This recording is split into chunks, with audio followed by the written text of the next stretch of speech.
ভারতের আসাম রাজ্যের মুখ্যমন্ত্রী হেমন্ত বিশ্ব শর্মা বাংলাদেশকে ঘিরে সম্প্রতি দিয়েছেন এক বিস্ফোরক মন্তব্য।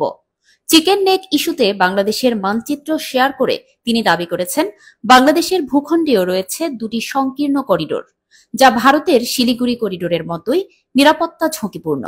রোববার এক্সে দেওয়া এক পোস্টে হেমন্ত বিশ্ব শর্মা বলেন, যারা ভারতের চিকেন নেক করিডোর নিয়ে বারবার হুমকি দেন তাদের মনে রাখা উচিত বাংলাদেশের নিজস্ব দুটি চিকেন নেক রয়েছে, যেগুলো আরো বেশি ঝুঁকিপূর্ণ। তিনি দাবি করেন, বাংলাদেশের উত্তরাঞ্চলে প্রথম করিডোরটি অবস্থিত। এটি ভারতের দক্ষিণ দিনাজপুর থেকে শুরু হয়ে রংপুর বিভাগের সঙ্গে সংযুক্ত দক্ষিণ পশ্চিম গারো হিলস পর্যন্ত বিস্তৃত। দৈর্ঘ্য প্রায় ৮০ কিলোমিটার। এই পথ যদি কোনোভাবে বাধাগ্রস্ত হয়, তাহলে রংপুর বিভাগ পুরোপুরি বিচ্ছিন্ন হয়ে পড়তে পারে বলে মন্তব্য করেছেন শর্মা। দ্বিতীয় করিডোরটি আরও সংক্ষিপ্ত, মাত্র ২৮ কিলোমিটার দীর্ঘ। এটি দেশের রাজনৈতিক রাজধানী ঢাকা ও বাণিজ্যিক রাজধানী চট্টগ্রামের সংযোগস্থল।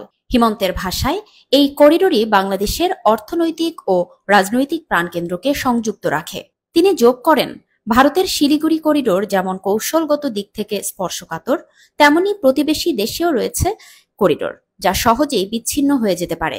উল্লেখ্য, ভারতের নিজস্ব চিকেন নেক শিলিগুড়ি করিডোর মাত্র ২০ কিলোমিটার প্রশস্ত।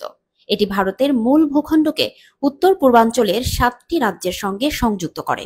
করিডোরটির উত্তরে নেপাল ও ভুটান আর দক্ষিণে রয়েছে বাংলাদেশ। দীর্ঘদিন ধরেই এই করিডোরকে ঘিরে কৌশলগত শঙ্কা রয়েছে ভারত সরকারের মধ্যে। আসামের মুখ্যমন্ত্রীর এই মন্তব্য ইতোমধ্যে বিতর্ক সৃষ্টি করেছে। রাজনৈতিক বিশ্লেষকরা বলছেন, এটি কেবল ভৌগোলিক বাস্তবতার উত্থাপন নয়, বরং কূটনৈতিক বার্তাও হতে পারে বাংলাদেশের প্রতি।